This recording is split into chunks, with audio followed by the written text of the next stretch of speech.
Hello, everyone, and welcome to our WIT webinar Virtual Voices series. This is our second week now in COP, and you have myself, who's the US representative for WIT. We have Apurv, we have Jade Saker, and we have Suzy. Apurv, would you like to start us off? Yeah, sure. But before we sort of get into, the negotiations, why don't Ariel and Jade, you guys introduce yourself to to our audience, share a little bit about your background, what you have been doing at COP26, and then we can get into the high-level findings of the negotiations. That sounds great. So as I said, I'm Ariel Granat. I am currently the US representative for WIT, and many of you have probably seen me on these webinars hosting for the past year or so. What we're doing out here is we're trying to observe and participate in the delegate conferences within COP, as well as the journalism conferences, which Jade has been covering immensely. And on top of that, also the Green Zone, which is the civil society part. I'm still going. Some more background about me too is our biggest part for WIT and why I'm here is to try to understand both the dynamics within this conference and also the misinformation aspects, what's been put along media and how COP has been portrayed, and what is the truth of that and what isn't the truth of that. And I have an emphasis really on Indigenous communities. I pass the Excellent. torch to you. Thank you so much, Ariel and Jade. And, to our new joiners, my name is Apurv Gupta. I'm on the board of World Information Transfer as the secretary of the board. And I've been covering the negotiations since day one. And today is currently day 11 of the 14-day conference that will now be taking place until Sunday.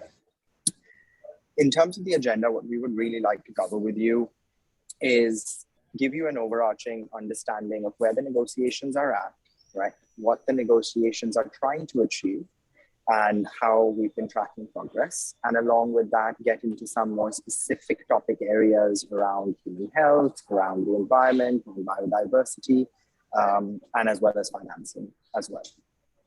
So let me give an overarching understanding of what the negotiations are trying to do, what the conversation has been, and Ariel and Jade, please feel free to come in and sort of, provide your inputs as well. So for all new joiners, as we covered in our previous webinar, the Conference of the Parties is hosted by the UN FCCC, which is the UN Framework Convention on Climate Change, the UN main agency, main body that deals with climate science.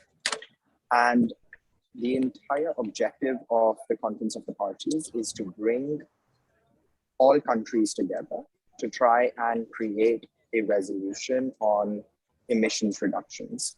So in Paris, all countries signed the Paris Agreement and everyone created a resolution into understanding how much emissions their countries could reduce on an annual basis.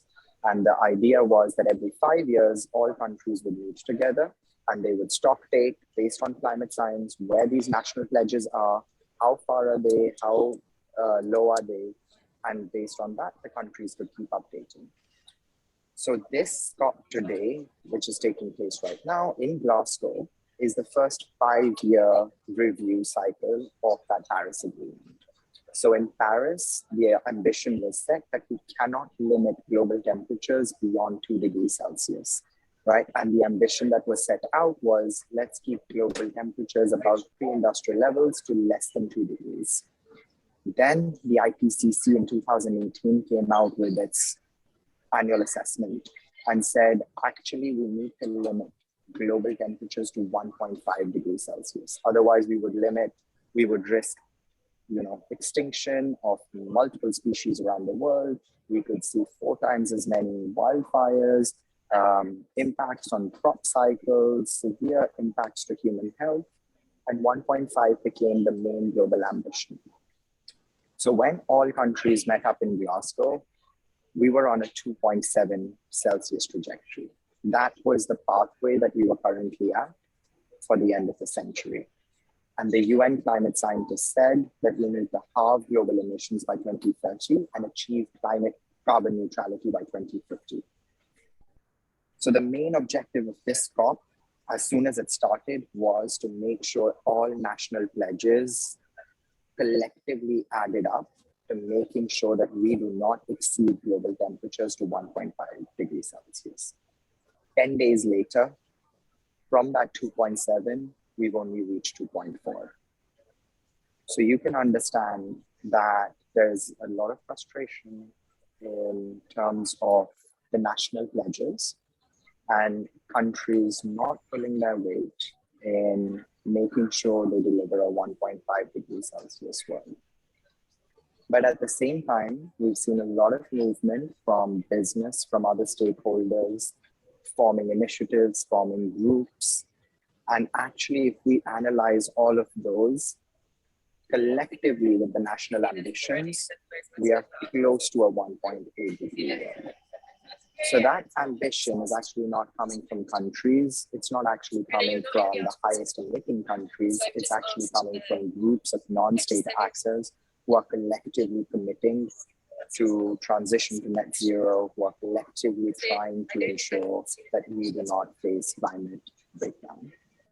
So I'll take a quick pause there. Ariel, Jade, I would love to bring you guys into the conversation.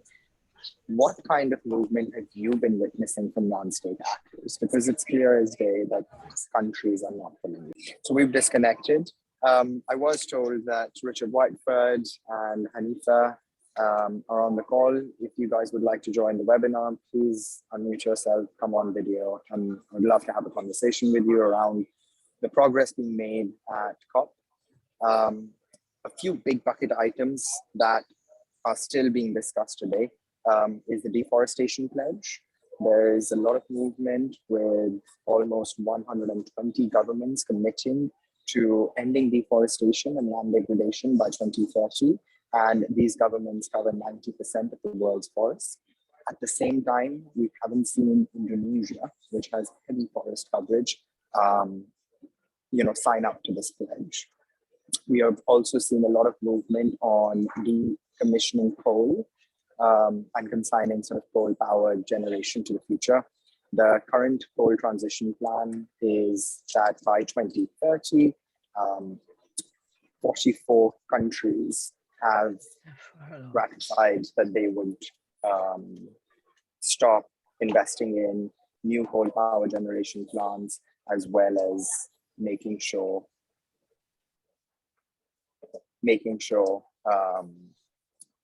that they do not invest in any new future plants for coal power generation as well. Another big topic area has been biodiversity protection. And there are multiple frameworks that were talked about at COP that can simplify and help countries and businesses understand their impacts on nature-based solutions, on ecosystems, and that climate nature narrative is becoming extremely strong, at least at this COP. What we haven't seen movement on is Article 6, which talks about pricing carbon. In the world today, we know how much a euro costs to $1. We know how much gold costs an ounce. But carbon, sort of the commodity that is now being considered as life and death, still doesn't have an accurate, robust price. It can range from anywhere between $5 in the global south up to $65 in Europe. And what we were really hoping to achieve from this COP was a strong, robust, equitable, even if not global, but a regional and national price on carbon, which has not yet been discussed. In terms of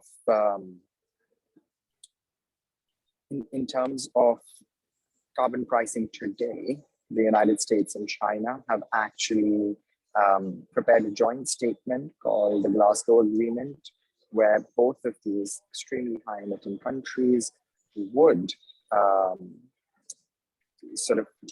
help develop carbon pricing mechanisms and carbon markets. They haven't been too specific on carbon pricing, but it has just shown that these two countries are showing intent on working towards this.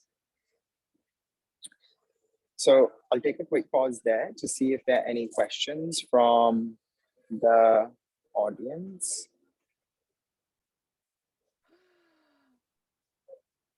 And Richard, Hanifa, if you would like to come and just say hello to our audience, then please feel free to do that as well. Hi, Hanifa. Hi. Hi, how are you? Well, you got me by surprise, but I have to tell you something. Youth is all the time for me an open door. And what I would like to, first of all, congratulate your organization, WT, because I think that it's really, the issue is really an issue for youth. We are also very concerned, we are very afraid, but at the end of the day, it's you, the youth, who is going to really deal with this problem of the COP26 and all of it. So now I am very, very pleased to see that you are there, that the team is there, that you are understanding what is the issue.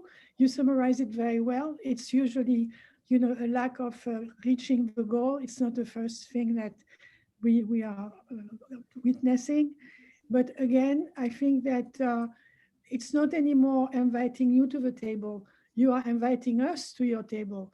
It's an incredible improvement on the youth participation. Forget about the statistics, but now just the fact that you are there, Gupta, and that you are doing yourself the statistics, I think it's really fantastic. So again, I would like to congratulate you. And obviously, Christine is not far behind. I think that she's a real leader. She left the space to you guys. Usually she doesn't do that, but that means that you do a good job. You are there, and I'm very absolutely, thank you so much. So happy to see you on the ground. You are there. It never happened before. So yes, we are here as observers of world information transfer. Excellent. Thank you very much for the kind words. Hi, Apurv. Hi, Richard. Can you hear me? I'll tell you, I understand that over 100 countries or 100 countries have signed on to the methane reduction pledge. And I heard you mention methane. Definitely. So I would love to touch on that subject because actually that is one of the core developments taking place over here at COP. It's being called as the methane moment. So about 80 countries actually have signed up to what is known as the methane pledge, where they are saying that they will reduce methane emissions by 30% by 2030. And methane is one of those greenhouse gases, which is actually 84 times, yes, 84 times more potent than carbon dioxide over a 20-year period, right? So that means it has the potential to heat up, that single molecule can heat up 84 times more over a 20-year period than a single molecule of carbon dioxide. And currently, methane emissions are primarily tracked to the extraction of natural gas. So unless natural gas is extracted in an extremely sophisticated manner, it leads to methane emissions. And methane molecules can actually be spotted by satellite infrared cameras. So you can actually track and see globally where the majority of methane emissions are coming from. And these countries have signed up, 80 countries have signed up to the methane pledge that says they are going to work actively to reduce methane by 30% by 2030. Now, there are two caveats to this entire thing. One, 30% is too less by 2030. According to sort of climate science remaining within that 1.5 degree ambition, we should actually be achieving a 45% methane reduction, not 30%. But 30% is still a good start. Second, out of the 50 methane emission leakages that were just tracked in 2019, 30 of them came from one country alone, Turkmenistan.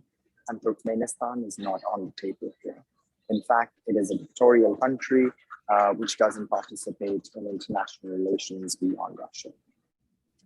So these are some sort of caveats, and it's almost sort of like a double-edged sword where we see there is progress being made and it is sort of like a slow step in the right direction, but at the same time, we suddenly also see that there is so much more to be done. So there's very cautious reading of progress.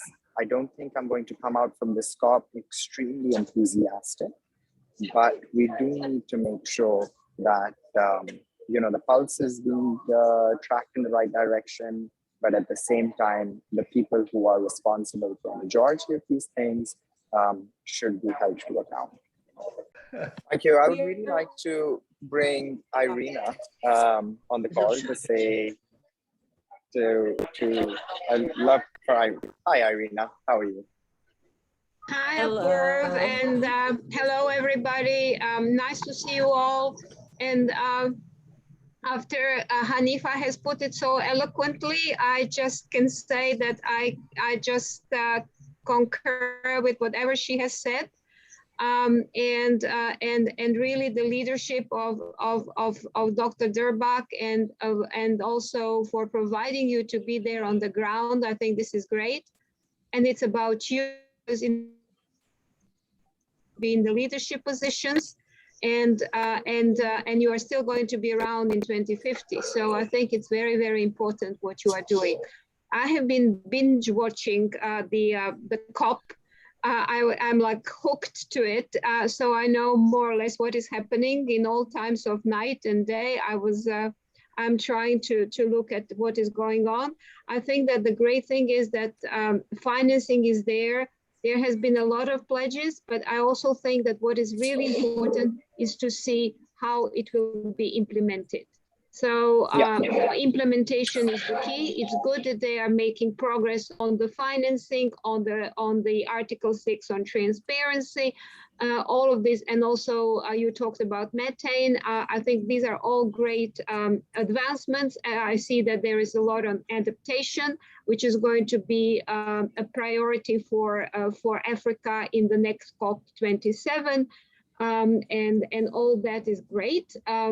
But I think we also need to see what is there. What you just said is very encouraging. Yesterday's agreement between US and China, because they are really a big emitters. And also two other things I would underline is the one, and you talked about it, I think in the last meeting for India, that they pledged their 2070 goal.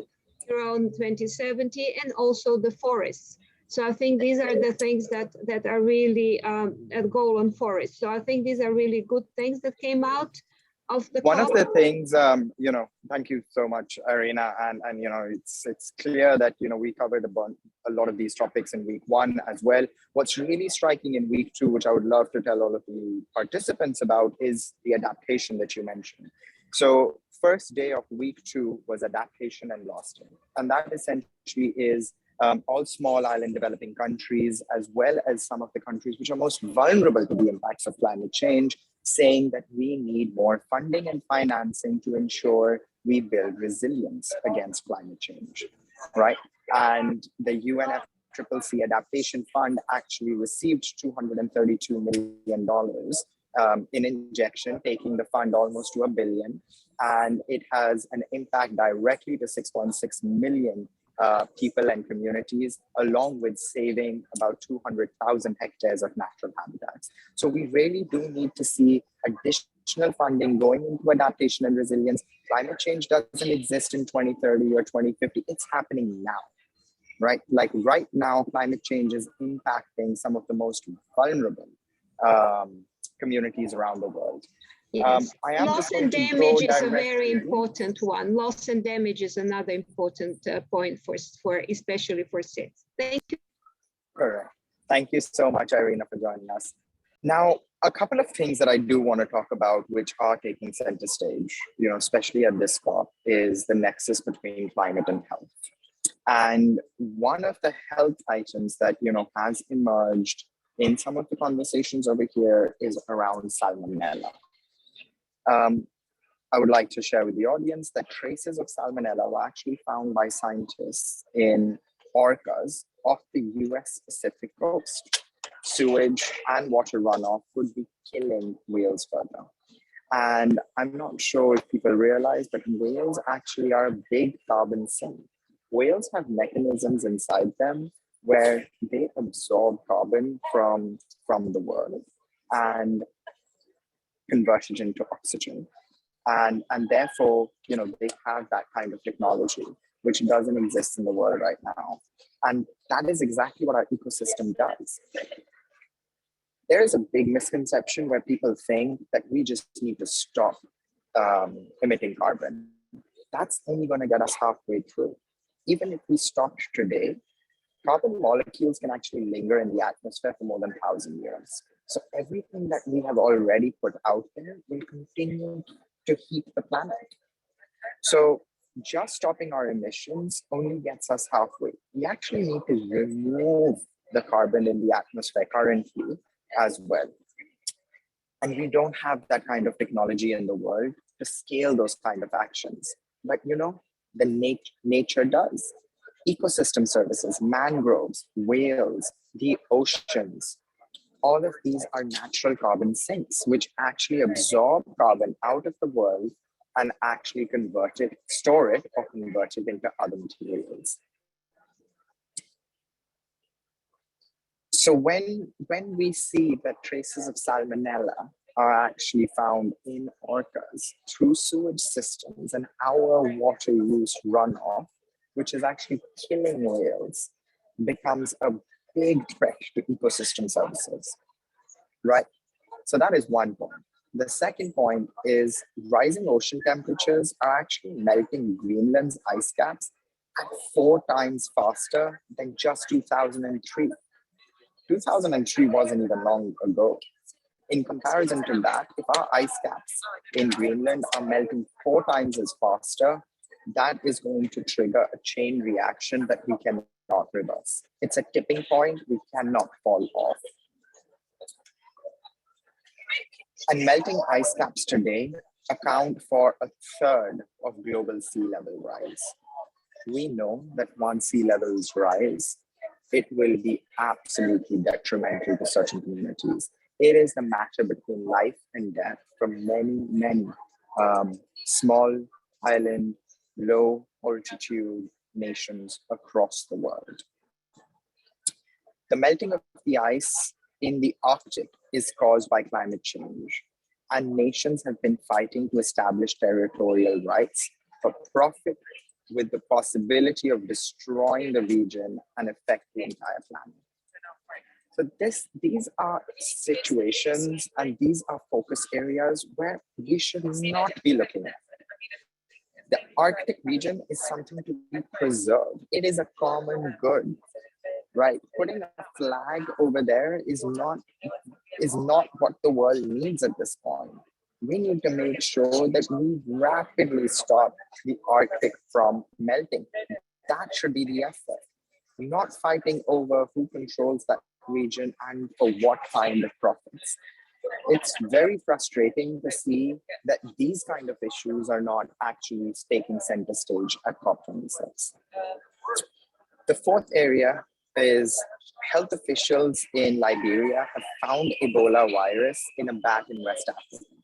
And previously it was found only in bats in Central Africa. So you can see that the risk of pandemics is not going away anytime soon. We feel that we've just conquered COVID-19 over the past 2 years by shifting lifestyles, by shifting how we live. That is not the end of it. In fact, climate change and pandemics are extremely interlinked. The more we keep cutting down forests, the more humans come in closer contact with other species. And when that happens, there's a greater risk of viruses jumping from one species to another, which are called zoonotic viruses. And nobody has a cure for every kind of zoonotic virus out there. And unless you really, really want to continue living in a world plagued by pandemics, we have to halt deforestation. We have to halt the impacts of climate change and how we consume and produce things. Now, this is all doom and gloom. there are some sort of good news items out there as well.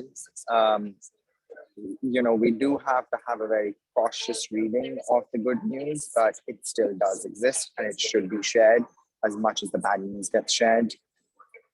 The Guyanese government has signed an agreement with the EU to curb illegal logging and improve forest management.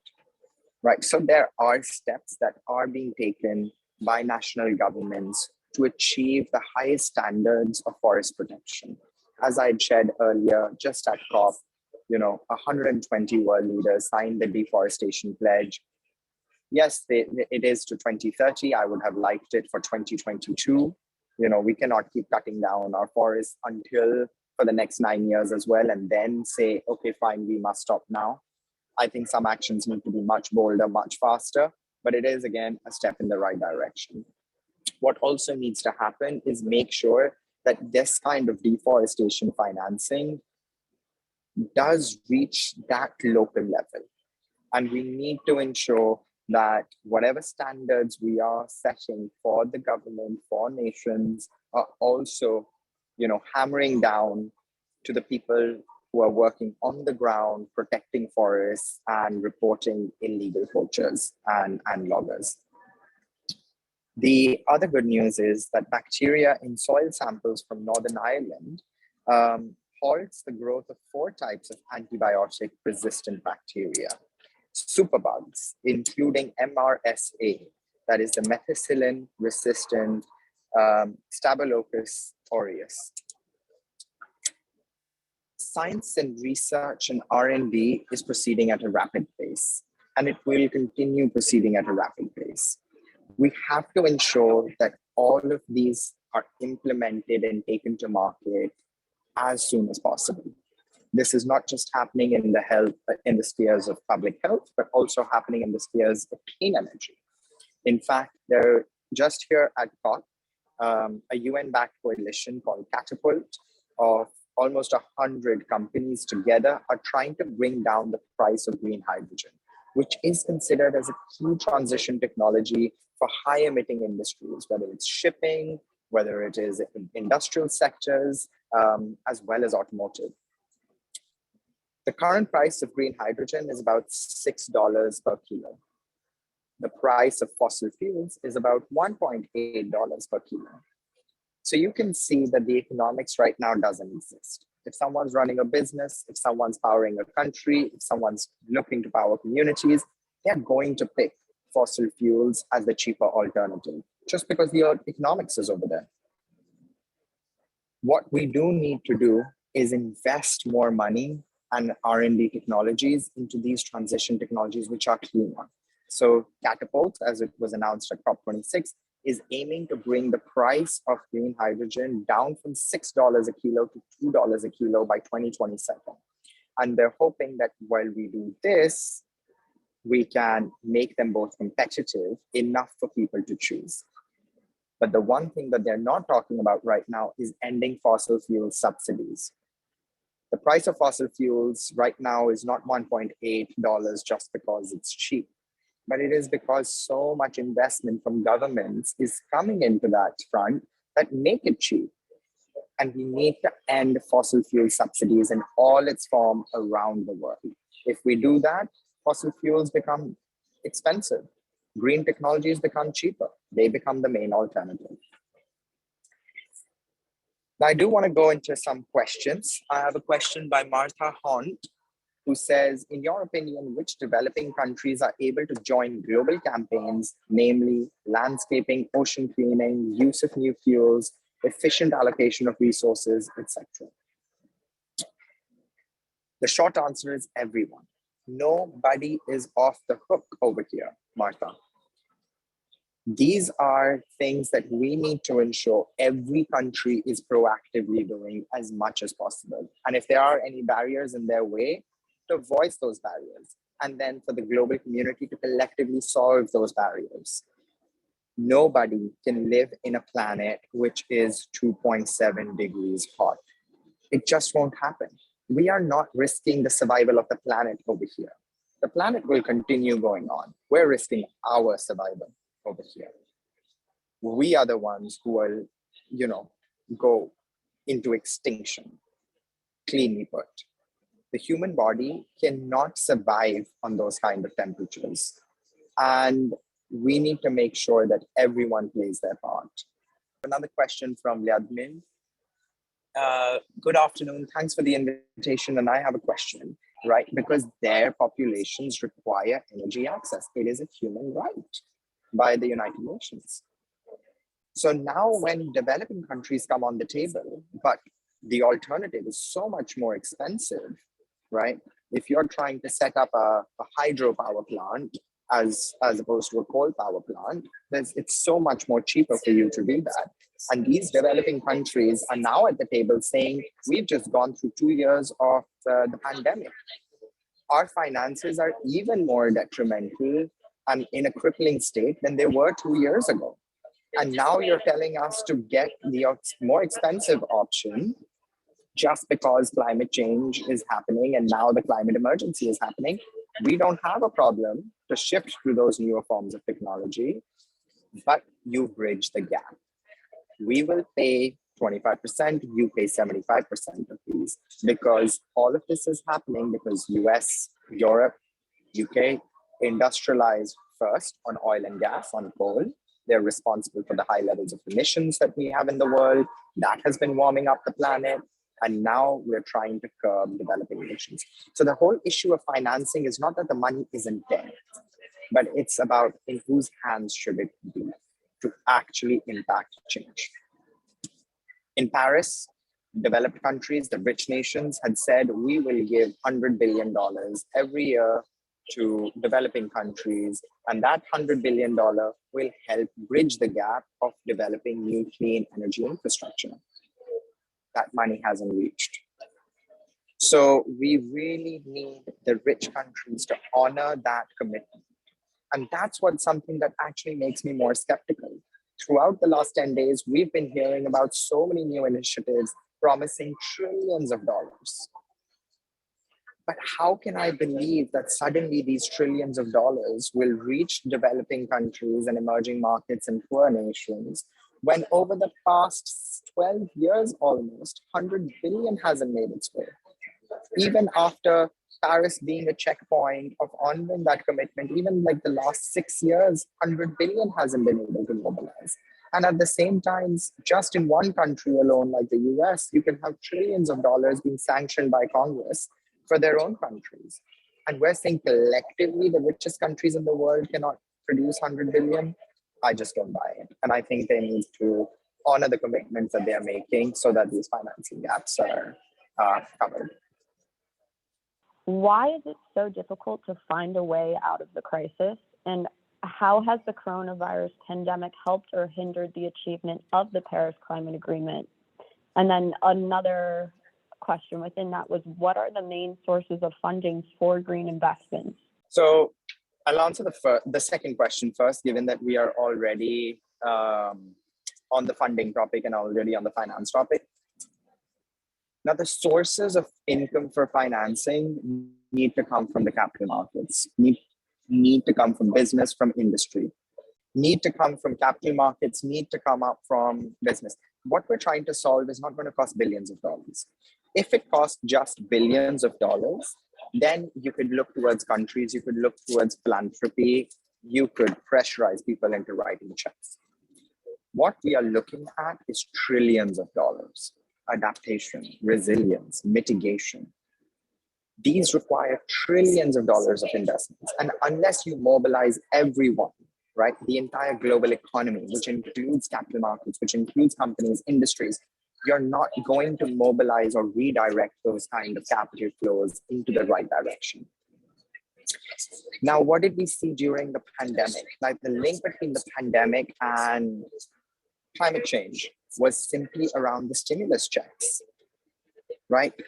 Around the world, almost $20 trillion was mobilized by every government around the world collectively to ensure that their health systems did not crumble because of the pandemic, that their agricultural productivity remained the same, that businesses did not fail, so that people did not lose their jobs, they didn't default on their mortgages. right? Like that is the kind of stimulus spending that took place. Now as the world and the economy is rebuilding back and is building back better, as we keep hearing it, we're not talking about climate change. They can easily build back better in line with 1.5.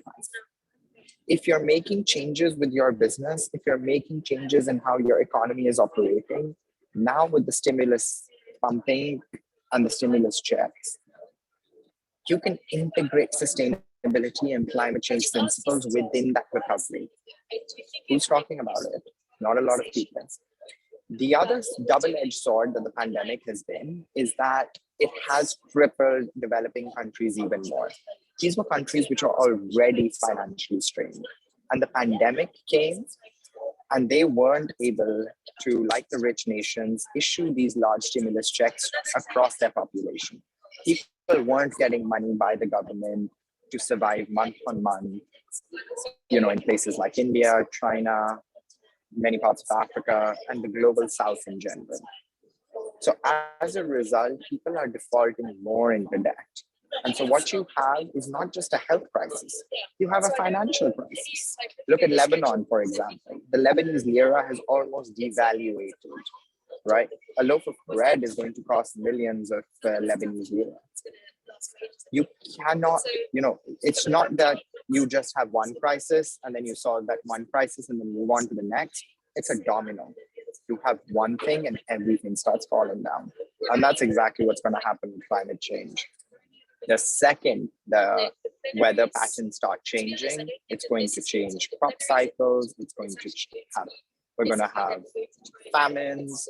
There are going to be conflicts. It's a big threat to peace and security as people start, are unable to live in habitable parts of the world because they are being submerged by rising sea levels. They're going to start moving inwards.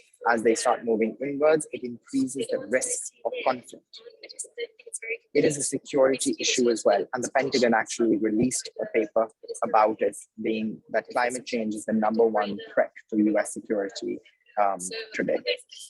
Apurv. So we also have another question, although I do want to really quickly just address the first question, which is, why is it so difficult to find a way out of the crisis? And I mean, I'm sure that, that's been definitely addressed throughout the financials and everything, but it's also because a lot of the people and the world leaders that are in charge have been very stuck in the same repetitive cycle of doing a job, accomplishing a job, rather than trying to focus in on making change.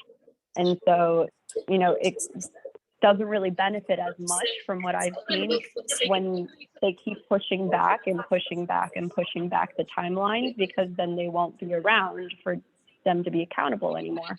But that is my 2 cents on that. We still have many more questions. Another question is, I read an article about COP26 that said all new fossil fuel related projects would be abandoned. Have the countries confirmed the abandonment of these projects? So no projects have yet been abandoned because of the pledge. At COP26, we've only witnessed the pledge to decommission coal being signed. So you have to recognize that COP26 as sort of like a conference mechanism is where people come and make commitments, that the things that they will do from now onwards. And progressively every year, we will continue to keep taking stock of where we have been on those pledges. If you're talking about national pledges, right now the mechanism is to review them every 5 years. But there's also talks ongoing that this should be changed from 5 years to 3 years so that we have a better stock taking of how we're tracking against 2030, 2050. Thank you. And another question that's kind of along those lines are, have you yourself been in a meeting and have you seen that there are new climate issues that have recently appeared and been discussed at COP26? And Jade, for you too, have you seen any new climate issues that are just recently kind of being discovered and now discussed?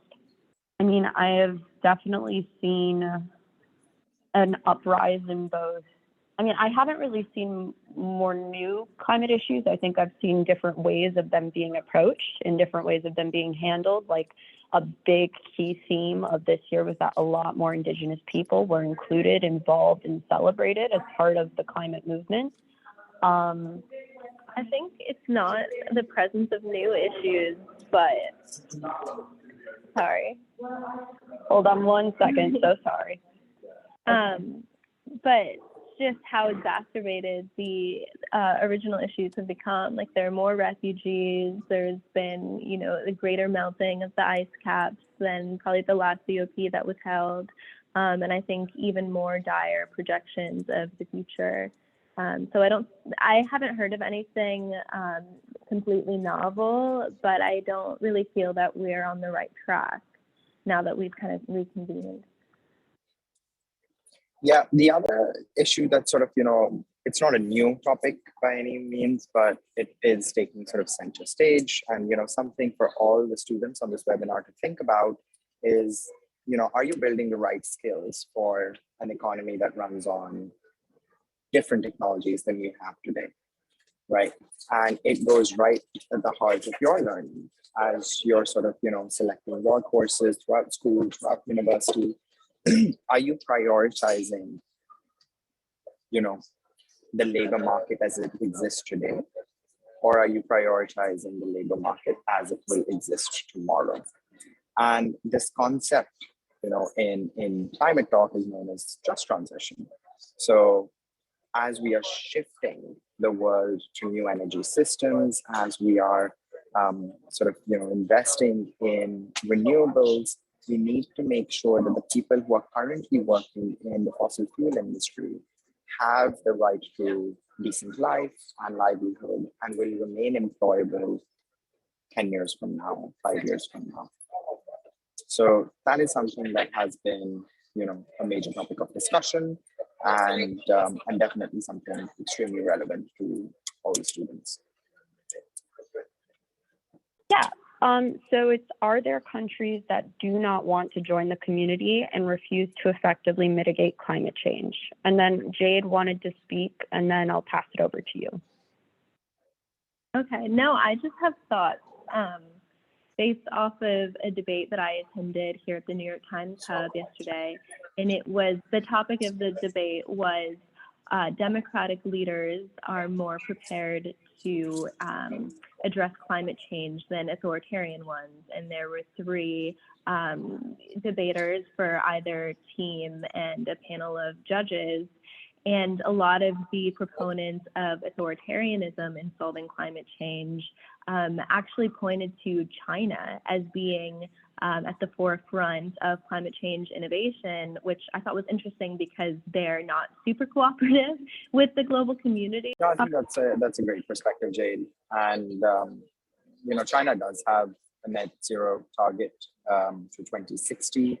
India has a net zero target to 2070. But again, these are pledges. It all falls down to implementation, right? They could achieve net zero and carbon neutrality much sooner than that as well. We don't know the kinds of technologies that, will exist 10 years from now, 10 years from now, 20 years from now, 30 years from now, which could significantly drive those timelines faster. But what we can see is that, at least from a national perspective, there is no country that, is not, like climate change is not an agenda that is not on anyone's, agenda specifically. And it is a topic that has gained a lot of importance, and, students should make sure that they understand this topic from every perspective and see, which fight they would like to take on as well, because there's so many facets to this. So before we end, why don't we have one last question, which is, what is the best way to promote environmental health? Through social media, through news, through humanitarian projects, lessons at school, or maybe something else? What do you guys think?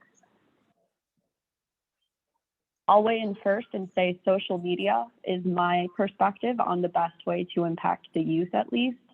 as we have billions of people that are going on to TikTok and Instagram and consuming it so much that it is what they spend their time on for hours and hours. And I have not seen a lot of organizations or groups here kind of take advantage of that yet. And so that is definitely a way to have a massive reach and to make a lot of impact into the next generation. So we got another question. Are the social media the best platform to emphasize global problems?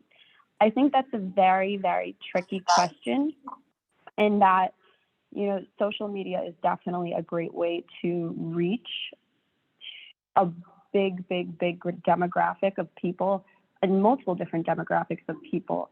But the content and the information that is put onto social media is easily misrepresented and easily, you know, comprehended wrong. And so that's how misinformation happens. And that's how we have this whole kind of whirlwind of what we're in now, which is what is real, what is fake news, all of that. And so I feel like if more organizations within the UN and affiliated with the UN and affiliated with trying to help climate change became involved and more invested into social media, then it would be a good platform to emphasize global problems and get people aware, because right now it's where everyone's minds are turned to post-COVID, well, during COVID, and it's a place with a lot of traction, and it's only growing. And so I do feel like social media is going to be a huge role in getting people involved and getting people invested. Going back to one of the questions, talking about, you know, promoting environmental health, humanitarian projects and lessons at school, especially lessons at school, this stuff does need to start being taught in our education systems. Like, when I went to high school, I was not taught about climate change. There was an optional course, but it didn't really address much of what we needed to know about the world, about the environment, about the way that we're supposed to go about sustainability and what sustainability is. My real education came from WIT, and so I feel like if more youth were enlightened about this type of stuff earlier on, yes, there would be a lot more involvement and a lot more passion. So one of the questions is that I would like to address is that all new fossil fuel related projects would be abandoned, and have the countries confirmed the abandonment of those projects? No, those have not been confirmed that I have seen yet. I think that what has been the dynamic of this conference and of many of the COP conferences have been a lot of wording and a lot of talking and making commitments that don't affect or impact the people making them years later on. And so that's why this COP conference has been so important to me, at least, to see all the youth and more activism and more people in NGOs and in third parties that are suddenly getting really frustrated and are trying to take charge and hold people accountable. Suzy, could you please talk about your experience with the COP conference? Sure. Thanks, Ariel. So I've had a very enjoyable week this week, listening to all of the sessions. And one of the points that really stood out to me was the fact that this year, it's so monumental that we have kind of a universal agreement on how important climate change is and achieving the Sustainable Development Goals and the 1.5 degrees by 2050.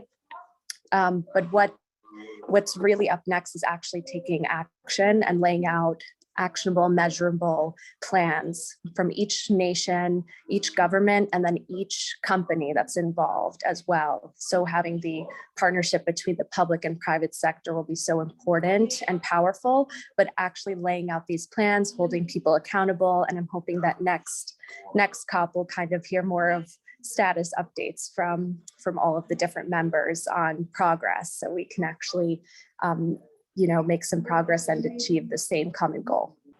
Have you seen in your conferences new climate issues that have recently appeared and been discussed at COP26? Yeah, so the focus on methane emissions was really big this year, and the way we received agreement on minimizing the methane emissions was very big, and I feel like wasn't discussed as in much depth as previous years. So that was critical. And then the deforestation issue, we got a lot of commitment from member states to minimize the amount of deforestation in their areas. So those were two big ones that came up this year that I hadn't heard in previous years. They were always critical issues, but we got a lot more discussion and agreement around those this year. And have you seen countries that do not want to join the community of COP or are refusing to effectively mitigate climate change? Not in my experience. I wasn't able to attend every session in just 4 days this week. So hard for me to say which countries aren't actually contributing, but I can get back to you on that one.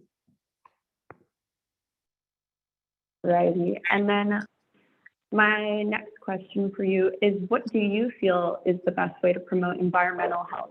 Through social media, through the regular news, through humanitarian projects, lessons at school, or even something else?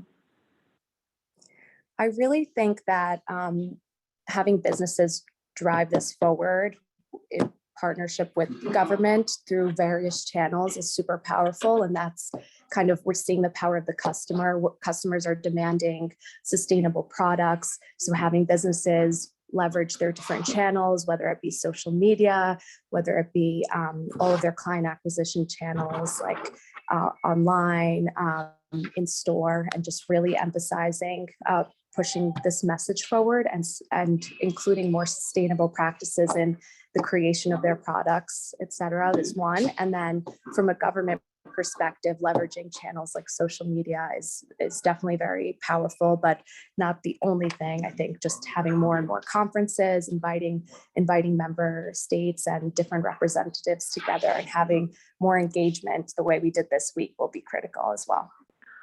And in your opinion, how has the coronavirus pandemic helped or hindered the achievement of the Paris Climate Agreement? I think that, so I've heard a few different perspectives during the conference. One, I heard a more glasses half full perspective yesterday during a CEO session where one of the speakers was saying that what COVID helped with is just the acceleration of technology, and that technology will be the foundation for achieving more sustainable goals.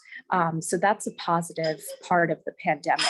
The negative part is, like to Apurv's point earlier in this session, was there's problems happening in all different aspects. Like in Lebanon, where my family's from, there's a grave economic crisis. There's also a health crisis happening at the same time. And then the explosion that happened in Beirut. So there's just so many things happening at once that it's kind of hard to bring people their focus onto sustainable issues if they're, dealing with all different issues all around in their lives. So that's the challenge that COVID did. It kind of like distracted and pulled away, but then it also fueled our use of technology, which will be so critical. So everything has positives and negatives to every challenge and situation. And I think those were the two big pros and cons.